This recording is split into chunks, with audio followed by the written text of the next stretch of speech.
In December 2017, the FDA approved a new injectable drug to treat type 2 diabetes called semaglutide. You probably know it by its brand name, Ozempic. A few years later, during the pandemic, Wegovy, a drug with a higher dose of the same active ingredient, was approved specifically for chronic weight management.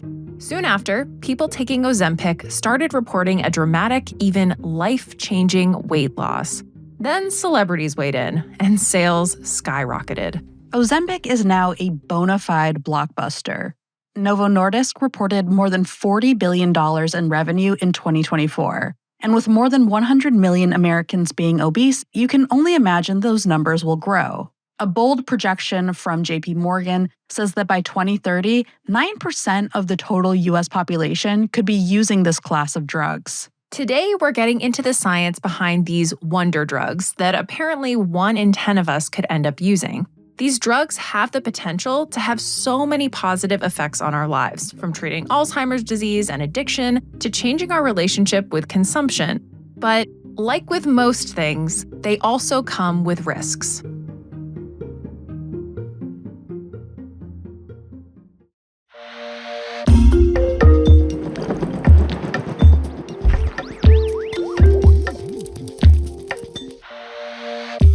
Welcome to Tiny Matters, a science podcast about the little things that have a big impact on our society, past and present.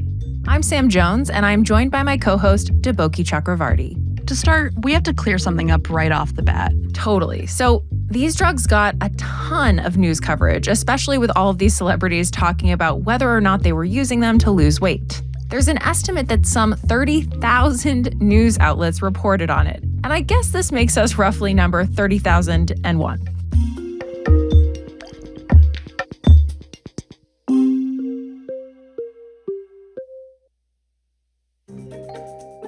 A common thread in the reporting is that these drugs were being developed for diabetes, and the weight loss effect was just a serendipitous discovery. Another example of a happy accident in science, like penicillin. Yeah, exactly. And I thought that was the case as well. But after doing some research, we found out that's not actually true.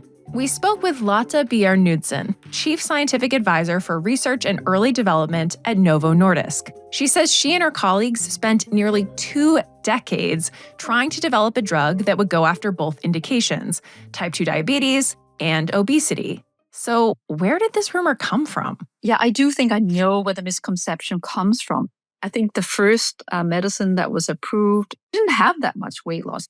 She's referring to the drug exenatide, which was prescribed for type 2 diabetes and came on the market in 2005. The big surprise that we got with the second generation medicine was that it was so much better with weight loss. So it took a little bit more time before we saw that there was newer molecules that had much more weight loss. So because it took time, I think that story started to spread, that, it was just a side effect that people saw in people with diabetes. And then it just kind of became a story that was told again and again. And it's a little bit hard to stop those stories. And also, it seems that people really kind of like these kind of stories. I had no idea, and I know you didn't either, Sam. I mean, falsehoods do have a way of spreading on the internet. A not-so-fun fact, researchers have found that false statements reach people 6 times faster than the truth. At least in the case of Ozempic, it's a relatively harmless misunderstanding. Okay, so now that we've set the record straight, let's get to the really fascinating science of how these drugs work. Ozempic is part of a class of drugs that mimics a natural molecule in our body called glucagon-like peptide 1, or GLP-1. GLP-1 is both a hormone and a neurotransmitter, meaning it's released into your blood and acts as a signaling molecule between your neurons. It does a lot of helpful things in your body, something to keep in mind for later when we talk about its unusually broad potential effects. In physiology, GLP-1 is part of what needs to happen after you've eaten. So there are all these things going on in people's bodies after they've eaten. Something needs to happen to glucose, something needs to be told to the brain, something needs to be messaged to the heart and the kidneys and the vasculature. Chemically speaking, GLP-1 regulates sugar in 3 main ways. First, it triggers the release of another key hormone, insulin. Insulin helps convert your food into energy. Without enough insulin doing its job, you end up with too much glucose in your blood. people with type 2 diabetes lack insulin, or they can't use it properly. And this can lead to serious damage all over the body, to the heart, eyes, kidneys, and nerves. GLP-1 also blocks another hormone called glucagon. This hormone is responsible for raising your blood glucose levels, keeping it from dropping too low. Lastly, GLP-1 slows down the emptying of the stomach, so glucose is taken up more slowly. So, drugs like Ozempic treat type 2 diabetes by acting like GLP-1 to modulate blood sugar levels. But remember, GLP-1 is also a neurotransmitter, involved specifically in the brain's reward systems. And then when it comes to obesity, we are in the brain where when people are taking these medicines, they eat less, and they do that because they both feel an increase in satiety, a reduction in hunger, and they also feel a better control of cravings and some change in what they choose to eat. There's a good understanding on what they do at the clinical level, both when it comes to satiety and hunger, and having effects also on the reward system. But of course, there's not the same molecular knowledge as there is in the mouse models, for example. I think I have a total of 6 papers that describe the mechanisms in animal models. And we do know that the brain GLP-1 receptor is the one that is mostly involved. And we also know some of the neuronal networks and cell types very well. For example, in the hypothalamus, which is a key area for appetite regulation. And we also know some in the hindbrain and further up. So I think we have a fairly good understanding with the limitation that it's in animal models. And that's a general thing with the field of obesity, that we really haven't had that much knowledge from the human brain.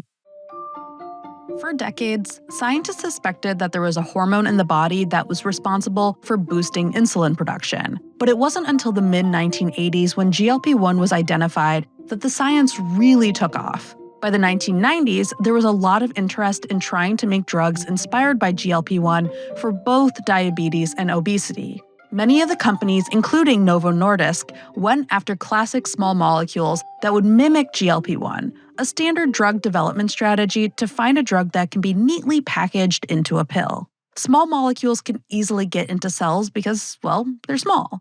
They have a low molecular weight. That makes them attractive potential drugs. In fact, over 90% of drugs on the market are small molecules. We had actually kind of 3 attempts that didn't work out before the one that ended up working out.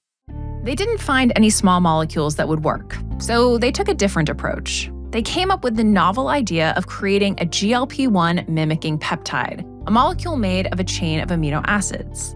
The first couple of attempts there also didn't work, but then attaching it to a fatty acid chain made the difference. Creating a peptide-based drug was unheard of at the time. They're not a protein, they're not a small molecule. They have a size that in between. And people just did not believe that those could be medicines. When I got the Science Breakthrough Award last year together with Richard DiMarchi, he was head of research at Lilly. And he said, I could not convince Lilly to take these peptides into obesity. Svetlana Moisov, one of the people I shared the Lasker Award with, she said she was also met with the same. And actually, both of them came from the lab of Bruce Merrifield, who got the Nobel Prize for the peptide synthesis. So she was also being faced with, these kind of molecules are not medicine. So that was just what people were saying. But it was not based on knowledge. It was just fear of something new, I think. Fortunately for Lotte, she wasn't exposed to that conventional thinking. So I never heard that kind of challenge. I heard a lot of challenge of people saying, why do we need new injectables? I did hear that, but I think not to the same extent as others. Not this thing with, these peptides cannot be medicine. I didn't hear that. So I think being in a biotech company, maybe more than a big pharma company, I think made a difference. Their team's persistence paid off big time, but it wasn't an overnight success. Lotte and her team spent more than a decade modulating peptides before striking gold. Well, I'll have to credit GLP-1 for that, right? Because it was clear actually very early on that there were clinical data that supported its use in diabetes and also a little bit later in obesity. So there were always a data that supported that this was relevant for humans. And maybe I'm just happily naive, but I always thought that, we can take the time. We were the only large pharma that were working to progress anything in obesity. Now everybody wants to do it, but Just telling you, we were alone in it for 20 years. And I didn't find that demotivated. I found it inspiring. And Lotte is still at it. She says the company is now testing their GLP-1 drugs in clinical trials for treatment in heart, liver, and kidney conditions, and a phase 3 trial for Alzheimer's disease. Several other big pharmaceutical companies like Eli Lilly, Amgen, and Pfizer have GLP-1 drugs for diabetes and obesity on the market or in the pipeline, hoping to tap into the insatiable demand for these drugs. But because these drugs are fairly new, scientists are still trying to get a handle on all of the side effects and their potential uses. In January, researchers at Veterans Affairs St. Louis Healthcare System released the largest ever study of the effects of GLP-1 drugs, looking at close to 2 million patients. Led by Ziad Al-Ali, the team looked at 175 different health outcomes. It was surprising in the sense that you don't land on a new drug every day that has this really broad beneficial profile and also broad risk profile, right? Usually, drugs are designed for a reason, to be very specific, to target one specific pathway. Subsequently, they have an effect. And it's not unusual for drugs to have what we call off-target effects, but usually like 1 or 2 off-target effects. And obviously, it's also not unusual for drugs to have a few side effects. I think what distinguishes GLP-1 here is that there is really, we saw breadth of effects across multiple organ systems. The team found that patients commonly had adverse gastrointestinal issues, including nausea, diarrhea, and vomiting, which have already been widely reported. These negative health effects are one of the reasons why people stop taking GLP-1 drugs. One report found that almost 60% of people quit the drug within 12 weeks. But what really caught Ziad's attention were several risk reductions linked to the drug.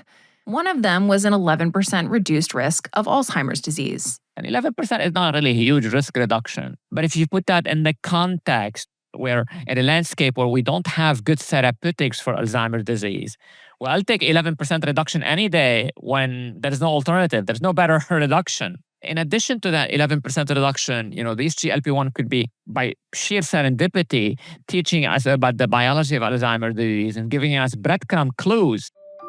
Clues that Ziad says could inform what brain pathway to target that could have an even stronger effect in reducing the risk of developing Alzheimer's. The other standout risk reduction is for substance abuse disorders, another condition for which there are few pharmaceutical treatments. It was really a big aha moment because it wasn't really only reduced risk of alcohol problems or cannabis problem or smoking or stimulant use disorders or opioid. It was all of the above. It was literally all of the above. And that tells us that these drugs, the GLP-1 drugs, are actually acting on the brain to suppress craving for these substances. To Ziad, this suggests that perhaps we should adjust societal thinking to see obesity as a possible addiction to food. This would challenge a pervasive, harmful idea in popular culture that sees overeating as an individual moral failing. And suppressing our cravings for things beyond food could have major implications for the way we live now. The grocery store chains are worried about this because it's been labeled almost like the anti-consumerism or anti-consumer, like it sort of like curbs our addictive drive to consume more and buy more and do more, right? And it's not only food, it's tobacco, it's alcohol, it's other things, expensive items. It sort of also curbs that sort of impulsive gambling and other things. So it may be that and definitely we live in a world of abundance and we live in a world where we have become almost like addicted. Excess is kind of like the word that describes our life. In 2023, Walmart was one of the first national chains to link Ozempic with consumer habits. According to internal data, they found that people on GLP-1 drugs bought less food, especially sweets. Morgan Stanley is predicting a 4% drop in soft drinks, alcohol, and snacks because of Ozempic. It's wild that these drugs that are meant to change our bodies do it in a way that might actually affect our whole economy. I know. And food companies, the people who engineer food, are actually taking notice.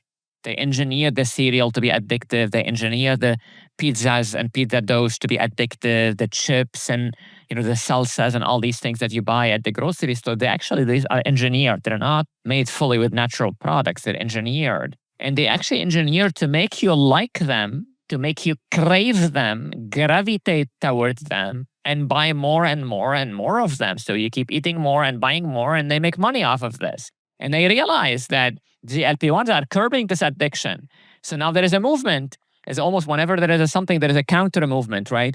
There is a movement that is actually research and development at these big food corporations. They're trying to figure out like how do they design things to circumvent the GLP-1 effect in curbing addictions.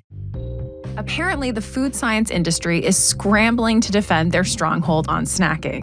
A few months ago, the New York Times published a feature that we'll link to on a food innovation company that's been tasked with cooking up industrial foods that can break through and appeal to GLP-1 users. We continue to see reports about the unexpected ripple effects of these weight loss drugs, impacting everything from hair loss to so-called Ozempic face to upending people's marriages. But one of the biggest and, as of right now, unknowable side effects from these drugs are their long-term health effects. This is really a very important question. So we really don't know, like, if people are taking these medicines for, let's say, 10 years, what will happen at 10 years? The things that we worry about is that when people lose weight as a result of GLP-1, they don't exclusively lose fat. They lose fat, but they also lose skeletal muscle. There's no magic that's like, oh, the body is going to exclusively get rid of the fat and preserve everything else. That doesn't happen. That's not how it works. And we worry about these things, especially in older adults who may not be able to regain muscle mass and then regain bone mass. For 20-year-old people, maybe they'll go to the gym and they'll like exercise again and they build their muscles back up and they feel good again. And so maybe for 20 or 30 years old, it's a bit different than people who are in their 50s and 60s and 70s, where loss of bone and muscle mass could actually be detrimental for long-term longevity and health. We'll have to wait and see what other effects arise down the line. But it is clear that GLP-1 drugs are changing the game for a lot of people right now. I think they are, because the disease that they treat, obesity, is really a significant disease that affects a lot of Americans. We've tried as a nation, we've tried everything under the sun. So people did the Atkins diet and it worked for a while and it then failed. And then it did the Weight Watchers and did sort of all these different diet fads. I mean, if you've been attuned to anyone who look at American culture, and you'll see that there is a really failure after failure after failure after failure of fads or ideas or hypotheses or ways of things and nothing has really worked. And now there is this new kid on the block that actually works to treat obesity. And in addition to this, it could have this broad beneficial profile. While there is some risk, but really, the broad beneficial profile. So I think these are a new dawn in the management of obesity, or new chapter. And I definitely think that there are some people calling them miracle drugs or game changers. It may not be an exaggeration. It may be that this is exactly what's happening with these drugs.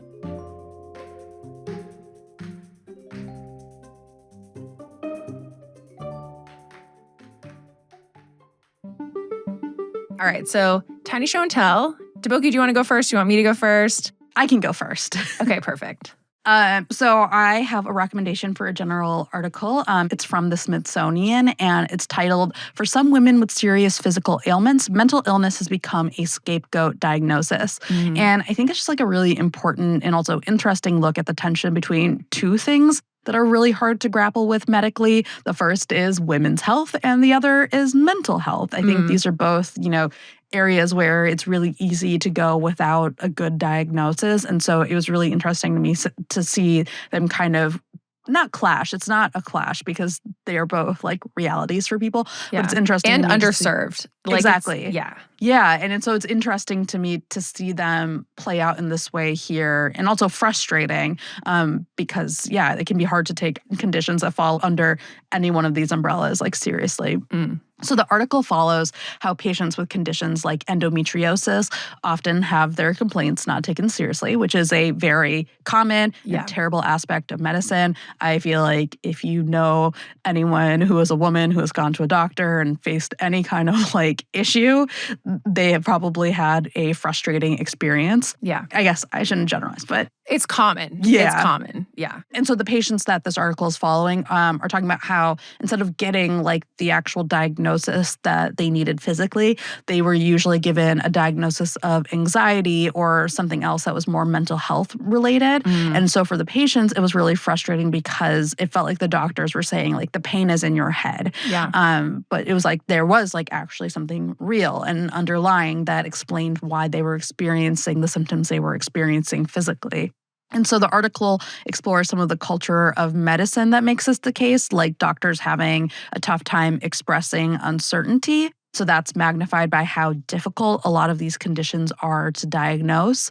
But also there's a long history of attributing issues that women face to like a tendency supposedly to just, be more emotional, to be hysterical. And it also talks about the consequences, obviously, for the patients in like the immediate moment of not getting the diagnosis they need, but also as they see more doctors, like how having this diagnosis can make it like continue, like how having this diagnosis rooted more in their mental health rather than their physical symptoms can end up affecting the way they're treated kind of down the road. So yeah, I just thought it was a good read to kind of better understand these issues. Yeah, that's really interesting. It sounds fascinating. I'm excited to check it out. All right, so I'm going to do a big pivot, which is Great. typically how we do things Yes. on Tiny Show and Tell, which is great. Yep. So, Debogi, I want to tell you about a research group in Japan that has shown that a new device that stimulates the inner ear by sending out a specific sound wavelength can significantly reduce motion sickness. Oh. So, in terms of the wavelength, they identified 100 hertz as the optimal frequency for reducing motion sickness, which is a safe limit for the human ear. This is like pretty common in like urban environments or like essentially just being out in the world. Yeah. You're going to have stuff that's around 100 hertz. So Yeah. it's not like they're blasting your eardrums and saying, do you feel motion sick now? Okay, so they're not like, the cure for motion sickness is just unbearable pain. Yeah, exactly. So to test the device, what they did is they recruited volunteers. They also tested this in mice as well, but I'm just going to talk about the human aspect. So they recruited volunteers, they exposed them to this sound, and then they induced motion sickness. So they defined motion sickness as lightheadedness and nausea, and they took a few approaches to try to induce motion sickness. So they had people get on a swing and have it start shaking, and that went for about a minute. Oh my God. They did a driving simulator, and then they also had people ride in a car where they had to read something, which for me is like, that is my motion sickness thing. Like I cannot look at my phone for more than 30 seconds before being like, oop, I'm going to get sick if I don't stop. And so, none of these things lasted that long. It was between 1 and 15 minutes. But what they found was that with inner ear stimulation ahead of time, it significantly reduced reports of motion sickness. What was not clear, and what I don't think they did, I looked through the methods, but I didn't spend a ton of time. But it didn't seem like they were trying to do this inner ear stimulation when someone was already feeling motion sick. Yeah. And for me, that's like, sometimes I don't know. I mean, I know if I'm riding in a car, I should not be reading a book or looking at my phone. Yeah. But I feel like motion sickness often sneaks up on people or they don't realize it. So it's sort of like, would this also help? Like, it seems like it would also help after the fact when it's beginning, but just a caveat. That's a good question though. Yeah. So why does this seem to work? There are some theories. Nothing has been like definitively proven at this point, but apparently vibrations at 100 hertz will stimulate organs in the inner ear that are the ones that detect linear acceleration and gravity. And so the idea is that this sound could more broadly activate the sensory system in the inner ear called the vestibular system that controls balance and spatial orientation. And so essentially you are like activating the balance system to try and keep someone from then experiencing motion sickness. So I see. I thought this was really interesting. And as someone who, I'm not someone who, I do well on boats. I do well in most things. Like Don't even talk to me about a spinny carnival ride. Like, Yeah. absolutely not. I agree. Since I was very young, I'm like, no. I do I roller don't understand coasters. the fun of them. Me either. But some people love getting spun around. I'm like, I like heights. I like drops. Like, I love a roller I hate coaster. it all. That's so funny. But I can't do spinny stuff. Yeah. But I feel like if this worked, and they have this device, they've like patented the device. If this really does work, I feel like, especially if it works once you're already feeling a bit of motion sickness, it could be a real game changer, because I feel like a lot of the options available, they don't work for a lot of people, or they make you really tired, or, so anyways, I just thought this was kind of fun. Yeah, that is really cool. It still wouldn't make me get onto a spinny ride, but that's really cool. For science, maybe I would. No, I was like, when you were just before you even described how they were testing it, I was like, no, absolutely not. Like I am not one of the participants in this kind of study. You have to know your limits. Yes. Well, thank you, Sam.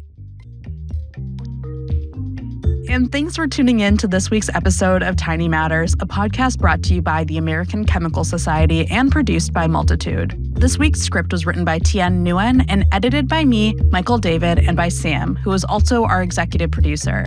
It was fact-checked by Michelle Boucher. Audio editing was done by Jeremy Barr. The Tiny Matters theme and episode sound design was by Michael Simonelli and the Charts and Leisure team. Thanks so much to Lotte Bier-Knudsen and Ziad Al-Ali for joining us. We'll see you next time.